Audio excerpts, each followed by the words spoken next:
This scheme is launched by the Government of India in the month of January 2015. The purpose of this scheme was again creating awareness as well as improving the efficiency of welfare services for women and girl child.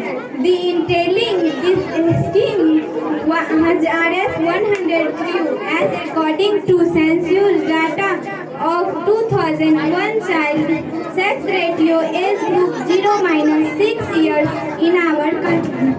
It was in a hug group sex ratio 918 girls and 1000 boys.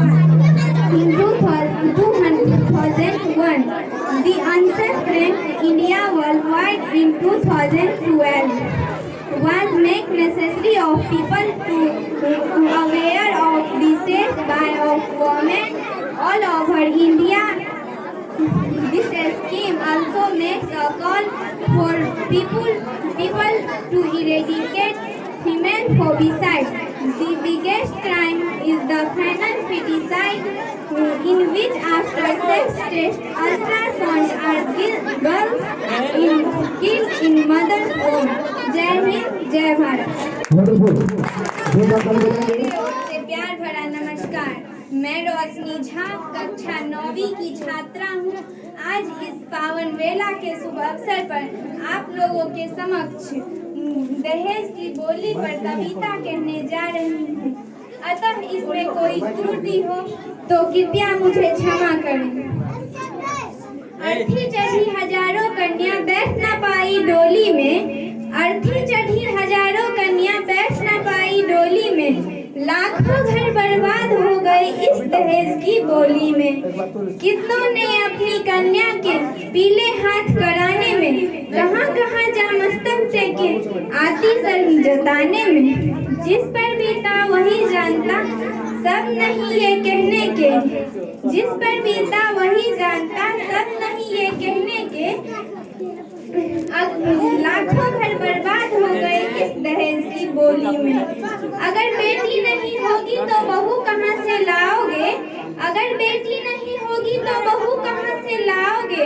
लाखों घर बर्बाद हो गए इस दहेज की बोली में। वंडरफुल, ताली बजाएंगे। दिन से हार्दिक अभिनंदन करती हूँ। आज के इस कार्यक्रम के शुभ अवसर पर मैं सामाजिक परिवेश की एक अत्यंत मानवीय पहल भ्रूण हत्या पर अपनी मत प्रकट रही हूँ। अतः इसमें कोई भी त्रुटि हो तो क्षमा करें। कन्या भ्रूण हत्या अल्ट्रासाउंड स्कैन जैसी लिंग परीक्षा जांच के बाद लड़की के भ्रूण को समाप्त करने के लिए गर्भावस्था की प्रक्रिया को कन्या भ्रूण हत्या कहते हैं। कन्या भ्रूण या कोई भी लिंग परीक्षण भारत में गैर अभिभावकों उनसे है। कानूनी लिए शर्म की बात है जो सिर्फ बालक शिशु ही जाते हैं। साथ ही इसके लिए चिकित्सक भी खास तौर से गर्भपात कराने में मदद करते हैं। कन्या भ्रूण हत्या शताब्दियों से चला आ रहा है। विभिन्न कारण और मान्यताएं कुछ परिवार में आज भी जारी है।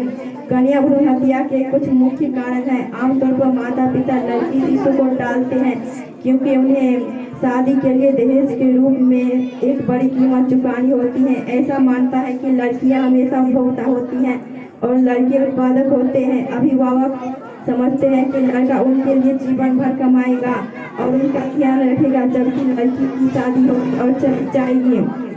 अभिभावक और दादा दादी समझते हैं कि लड़का होने में ही समान है, जबकि लड़की हो शर्म की बात है। ऐसा मीठा है कि भविष्य में पुत्र ही परिवार का नाम आगे बढ़ाएगा, जबकि लड़कियां अपने पति के घर के नाम को आगे बढ़ाती हैं।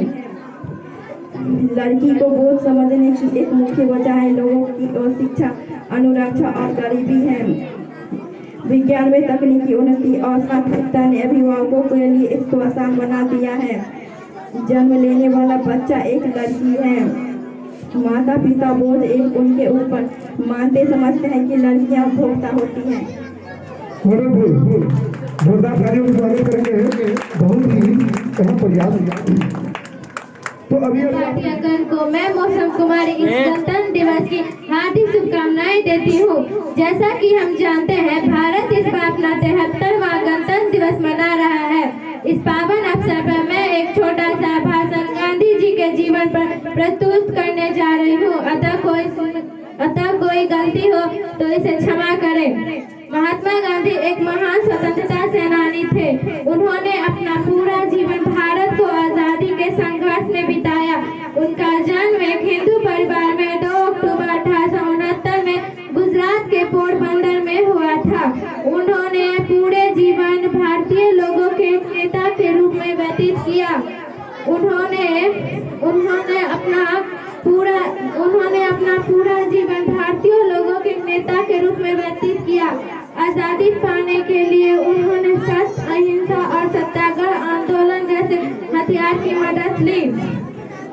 उनके पूरे जीवन की कहानी हमारे लिए एक महान प्रेरणा है। वे बापू और राष्ट्रपिता कहलाते हैं क्योंकि उन्होंने अपना सारा जीवन हमें आजादी दिलाने के लिए ब्रिटिश शासन के खिलाफ लड़ाई लड़ने में बिता दिया। आजादी पाने के लिए उन्होंने अंग्रेजों से लड़ाई के दौरान उन्होंने सत्य, अहिंसा और सत्याग्रह आंदोलन जैसे हथियार की मदद ली।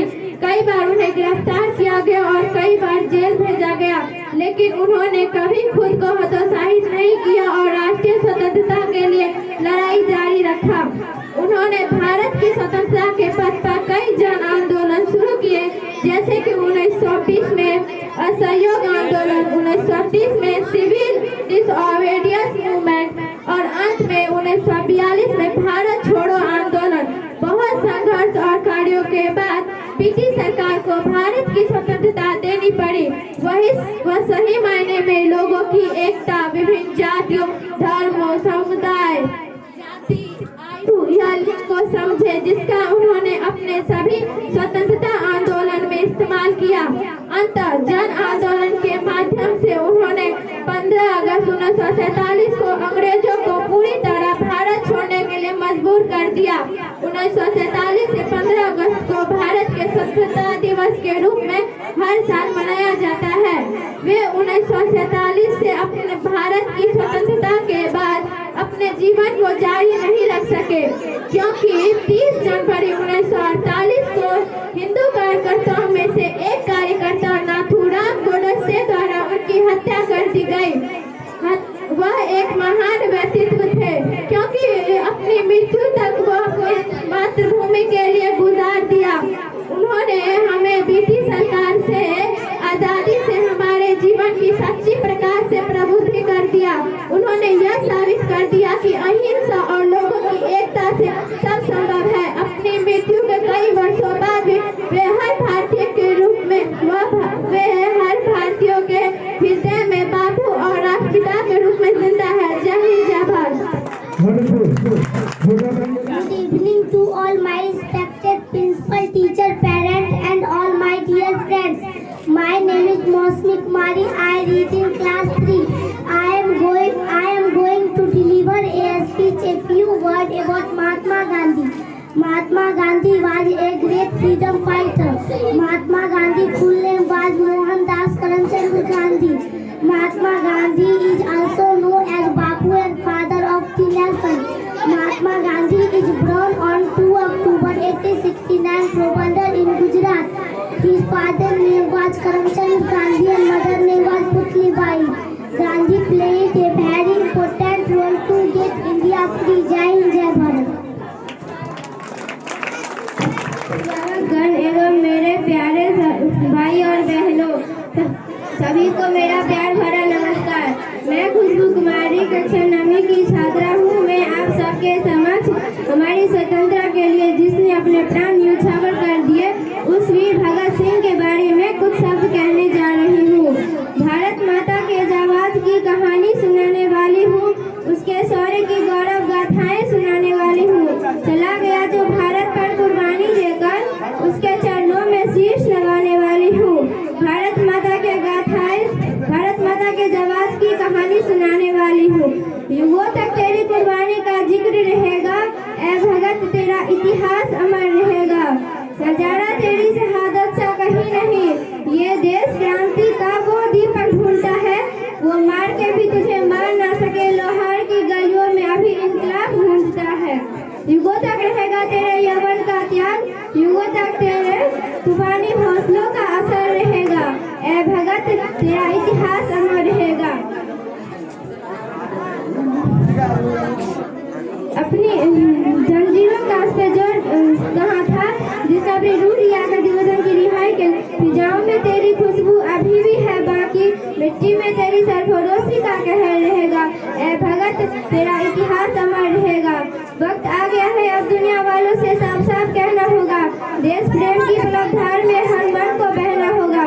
जिसे तिरंगा लगे प्यारा मेरा देश छोड़ जाए, हिंदुस्तान में हिंदुस्तानी बनकर रहना ही होगा। जय हिंद जय भारत। जोरदार ताली बजाएंगे।